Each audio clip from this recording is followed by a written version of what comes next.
Welcome everybody. Thank you for joining me in our session for BI at hyperscale, how to quickly build and scale dashboards using Amazon QuickSight. My name is Jesse Gebhardt. I'm a principal specialist on our QuickSight team, and I'm leading you through our presentation today. So first, just some of the things that we're going to cover in our session. One is around the differentiators around QuickSight and what makes it different from others out there in the market. The second is around generally how QuickSight works, and we'll go through some of the high-level features. We'll also cover all the exciting new features that have been launched very recently, but also in the year in review. And we're going to see a demo of QuickSight in action. And then lastly, we'll close with some information around pricing and some customer use cases. So with that, let's jump in. So first, what are some of the challenges you might be experiencing with your existing BI tools? One is that it's oftentimes very restrictive to roll this out to all the users that you'd actually like to receive the dashboards due to pricing. So oftentimes BI platforms will either license on a per named user basis, where it's a fixed fee no matter how much usage that user actually does in a particular month. The other is by capacity, more like by the hardware that you license it by. But in both of those scenarios, oftentimes you're overpaying if your users aren't in there all day, every single day. The second is that they're oftentimes hard to scale, especially if these are on premises, but even if you're hosting it in another cloud platform, you do need to still maintain, plan for upgrades, do capacity planning, and that oftentimes requires a lot of planning and work. The next is that they don't always integrate as well with all your different data sources. So you might have a mix of data sources that are on premises, as well as some that maybe you're in the cloud in AWS. Being able to leverage data from all those different sources, not only data, but things like single sign-on. Can people actually access the system easily? It's another set of challenges. Being very resource intensive. So we're not necessarily talking about compute and storage type resources, but more the human resources side of it. Planning for those upgrades. As I add more users, being able to reconfigure the server to go add more nodes to the cluster. All that requires time. And lastly, oftentimes they lack some advanced functionality like machine learning that are directly baked into the tools. So what makes QuickSight different is, first, we offer a usage-based pricing model. So you truly can deploy BI to the total amount of addressable users that you'd want to without having to feel restricted by licensing options. So we'll go into the pricing a little bit later on. The second is that QuickSight is a serverless type of architecture. It's fully managed by AWS. There's literally nothing that you need to do in terms of scaling it out, either for more users or more data or more concurrency. You don't have to maintain it. You never need to upgrade it. Don't have to manage things like high availability. All of this is managed by the AWS team. The third, and as you might expect, by being an AWS service, that we deeply integrate with the rest of AWS, and we certainly do. Particularly if you have data in an S3 data lake, whether you have IAM policies to restrict certain groups or users from accessing certain buckets, or maybe you're using AWS Lake Formation to centralize those permissions and security in a single spot. QuickSight can integrate with both of those methods. We can also connect to data that's in your VPC. We can connect to data that's on premises securely. So we integrate with the rest of the platform quite extensively. The third around developer support, so it's really common, sorry, I should say the fourth. It's really common for our customers to embed these dashboards into their own applications. So whether those be external, customer-facing applications or more internal enterprise apps, you can certainly embed these dashboards into other portals and applications as well. And what comes along with that, beyond just embedding, we have really rich API support for you to be able to programmatically control anything from managing users and groups and permissions to managing the content itself. So for instance, if you want to migrate a dashboard from a dev environment to a prod environment, all that kind of stuff can be automated using our APIs. And our JavaScript SDK is what you'd be using to embed these into your own application. And then lastly, we have some really powerful machine learning that's baked directly into QuickSight. So particularly with time series data, if you've got, or if you want to perform things like anomaly detection and forecasting on that data, you can do that without doing any coding at all in QuickSight. And if you have more sophisticated use cases, like potentially you've already created some predictive models with Amazon SageMaker, we integrate directly with SageMaker so that you can use the results of those models and enrich your data so that you can use, say, those prediction scores in your visuals as well. So at the end of the day, what we're doing in QuickSight is we're building dashboards. Just in our terminology, we call everything a dashboard, whether it looks more just like a text report, like a text table, or if it's got a lot of nice visualizations on it. But all these dashboards can be really highly interactive with filtering and drill downs and hierarchies. They're available on any device, so QuickSight's totally browser-based. We also offer mobile applications you can download for free if you want to view the dashboards on your phones as well. But yeah, at the end of the day, the whole idea here is that we're making interactive dashboards that folks can play around with. You can also ask QuickSight to deliver these dashboards via email. So you can completely control the scheduling on this. You could say every Monday I want to send this out, or every single day. You could choose to attach PDFs to those if you'd like. But they also support row-level security. So if maybe you and I are looking at the same dashboard, but we should see different data than when we get there, maybe data just from my customer or from a certain country, for instance, this also trickles down to the email reports. So you can put one schedule and everybody will get a different slice of the data delivered to them via email. The ML Insights, which I talked about briefly on a slide just a few ago. So I mentioned that it works all narratives, and you can see a couple of those in the screenshot here. But we're going to take a much closer look at all the ML functionality once we get to the demo a bit later. But just from an analytical power standpoint, the ML Insights is certainly one of the stronger and more differentiated parts of what users can actually analyze once they get to your dashboards. And then the last, I mentioned that you can embed these into your own applications. So again, extremely common for our customers to either put this in their own products that go out to your own customers, or maybe just more internal facing enterprise applications. But these do support full multi-tenancy. You can even open up the authoring capabilities to your end users if you'd like. So if you want your customers to be able to build their own custom reports, while still being all part of your application, you can offer that embedded authoring, again, while still maintaining the security via multi-tenancy. So really high level, how QuickSight works, you're going to have a set of data sources that you're going to connect to. You can combine as many sets of data sources as you'd like together into individual data sets. Then you have authors in QuickSight who are going to use those data sets and build dashboards from them. And then you're going to share those dashboards with users that we call readers. And those readers could be either internal or external. Now to double click a little bit into the architecture of QuickSight. So as I mentioned, that it's a serverless architecture. And why that matters so much is if you think about in a traditional BI deployment, if I either need to add more users, or say my data volumes are exploding, or I have really good adoption and there's a lot of concurrency on the system, in all those scenarios, you need to think about scaling out the amount of servers that are supporting this. And scaling out more servers oftentimes means more costs too. Not only costs of more licenses, but also around resources to maintain them and around the hardware to support it.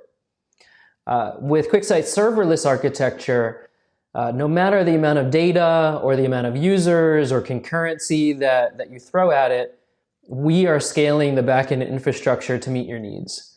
So you can be assured that the same performance you get with one user on your dashboard is exactly what you should expect if you've got all 20,000 of them all in there at the same time. And our pricing is such that there's no extra cost for this. So the total cost of ownership truly is in just in the per session pricing.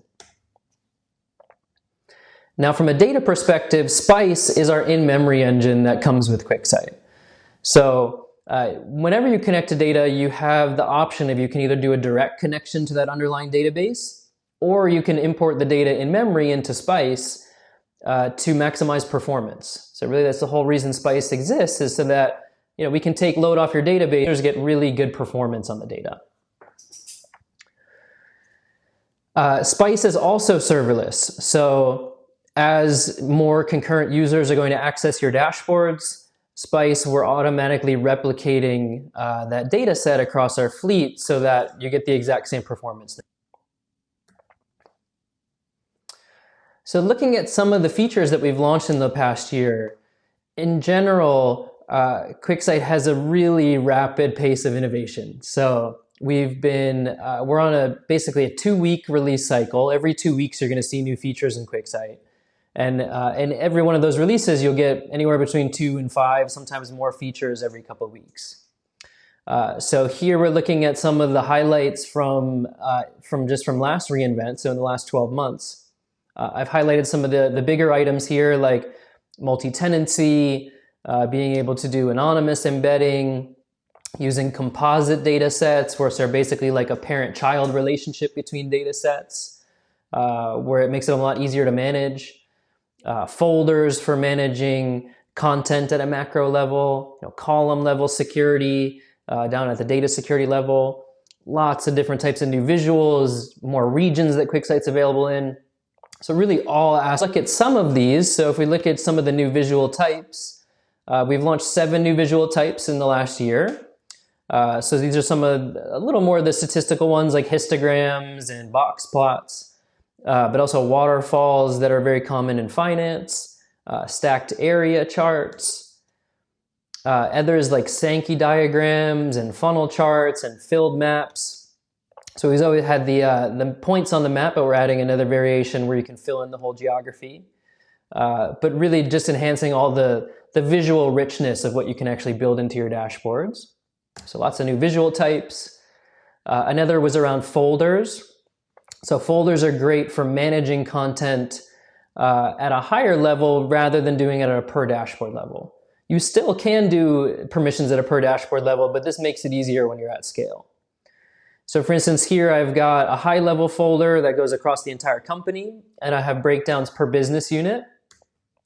And we'll kind of just focus on the left side of the screen on that tree, but you can imagine that the same is happening on all these trees. But I'm going to give my QuickSight admins owner access on that top level, which gets inherited all the way down through all the leaps beneath it. And then in the marketing department, I maybe have a group for my marketing analyst, and they'll own that bucket, or I should say that folder. So they can add and remove content from those folders. And then we add our executive team as readers, and they can view any of the dashboards that we have in the marketing, and as well as the other folders as well. And then lastly, we have a group for our marketing users, which we're also giving viewer access to the dashboards in the marketing folders. So just at a high level, this makes it a lot easier for you to maintain and manage permissions across all your content in QuickSight. So at the data security level, we've introduced column level security. And a lot of the more modern BI tools actually don't support column level security. We also have row level security, and that's been in the product for quite some time.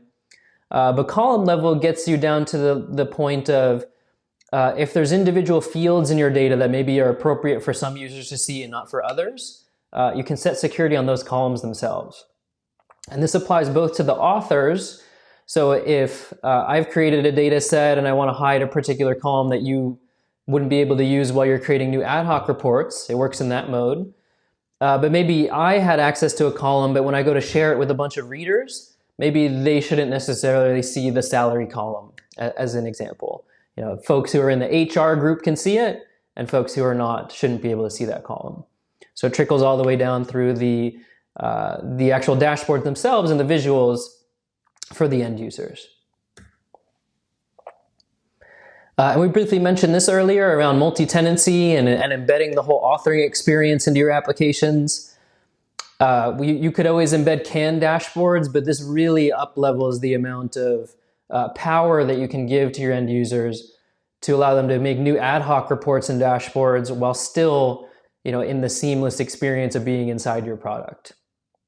And the multi-tenancy aspects of this are maybe I'm a customer of yours and I go to create a new custom report, but when I go to share it, I can only share it from other users from my same organization. And same thing true for other customers as well. All right, so at this point, we're going to jump out to a demo and we'll get to see a little bit of QuickSight in action. All right, so let's look at a couple examples of what some dashboards could look like in QuickSight, as well as some of the interactivity and distribution options as well. So first couple things to point out here are some of the ML insights that we've included. So for instance, this insight over here, this is called a narrative or a natural language narrative. So QuickSight produces a whole bunch of these out of the box, but you can customize them, you can write your own. So we're looking at a period over period, as well as a forecast of where we expect the values to be 3 months from now. We can see in these line charts, we've got forecasted values projected out on these. So again, part of the ML insights.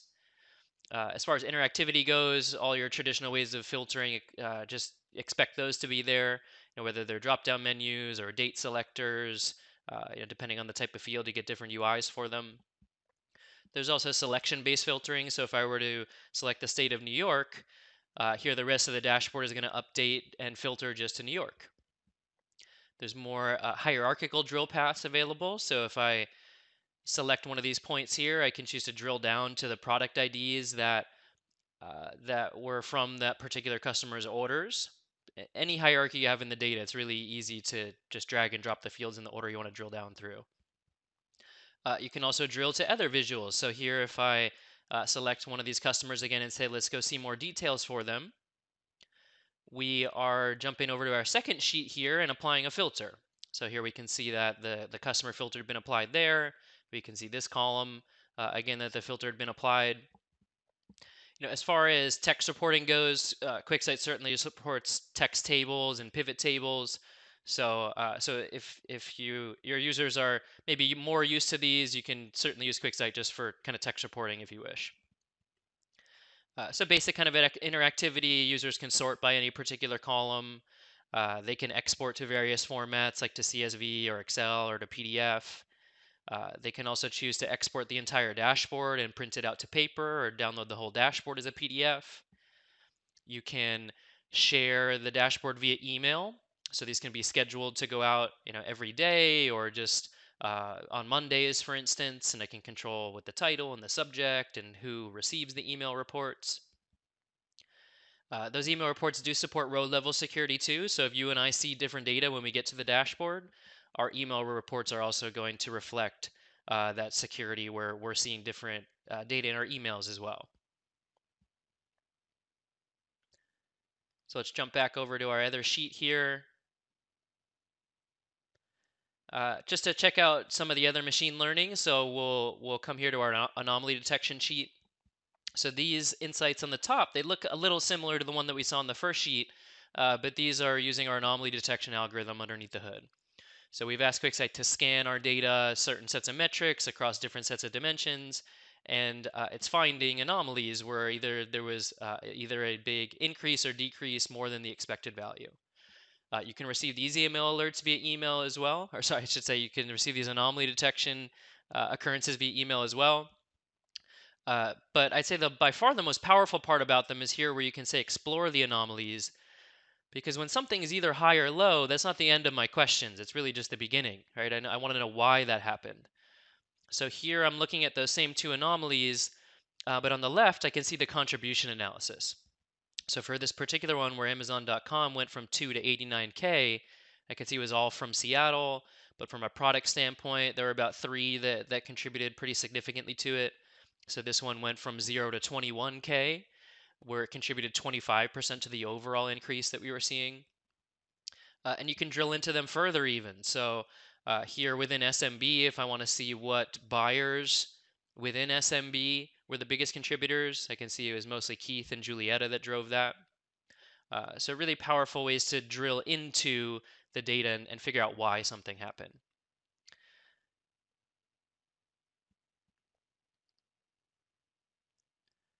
So we'll take a look at some of the newer visuals that have been released. So we saw these on the slide earlier, but just to show them a little more in action here. So here's the new Sankey charts.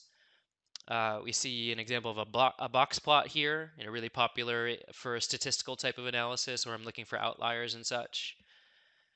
Here we've got an example of the new waterfall chart where it shows me kind of contributions of how I got from point A to point B. They're really common in finance for looking at P&L statements.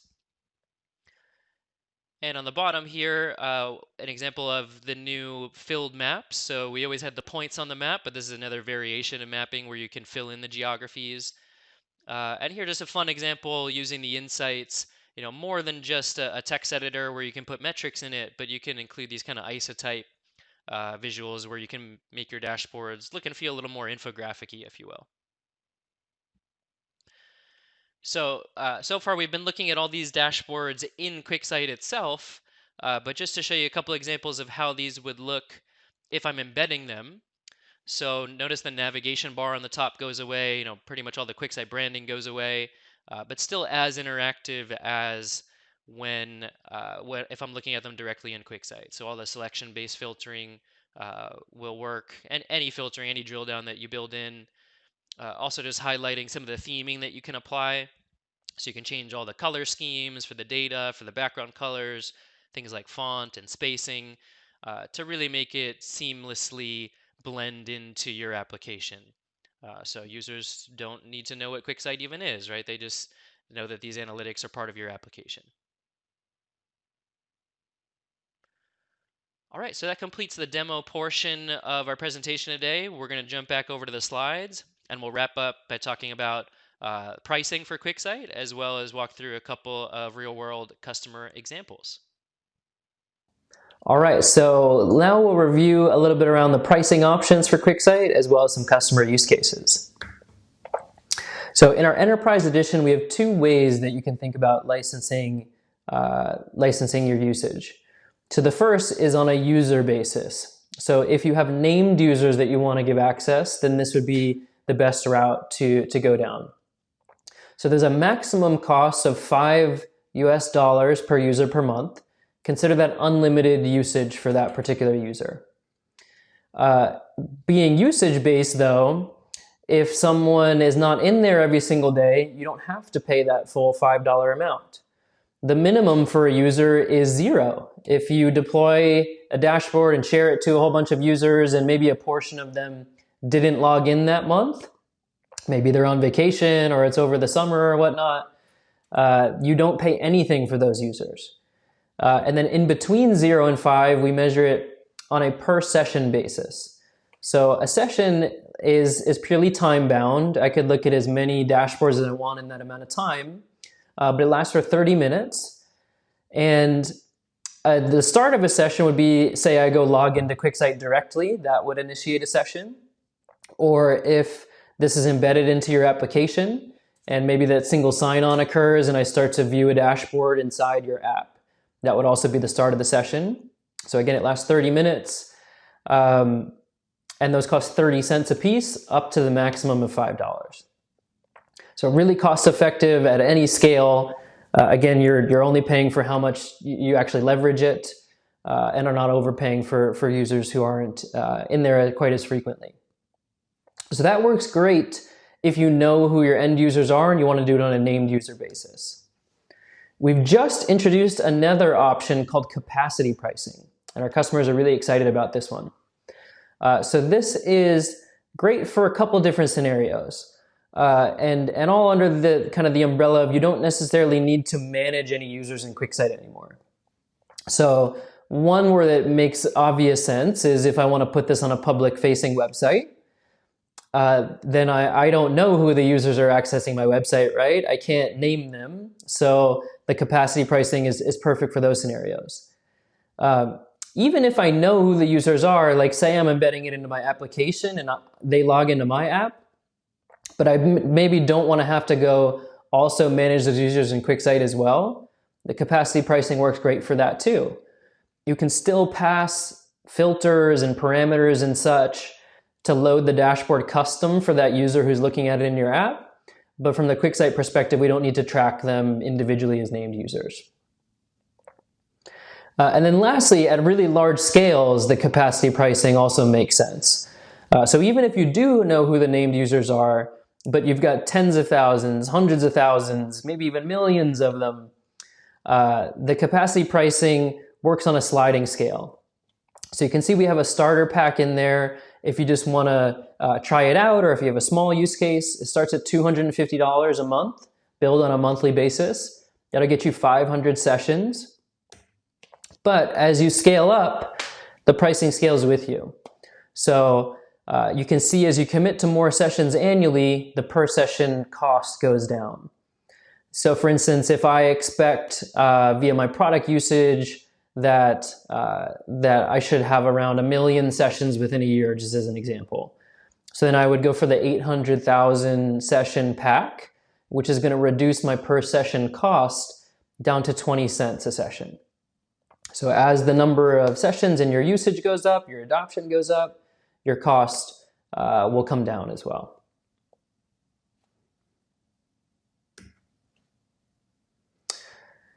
So that wraps up the couple of items on pricing.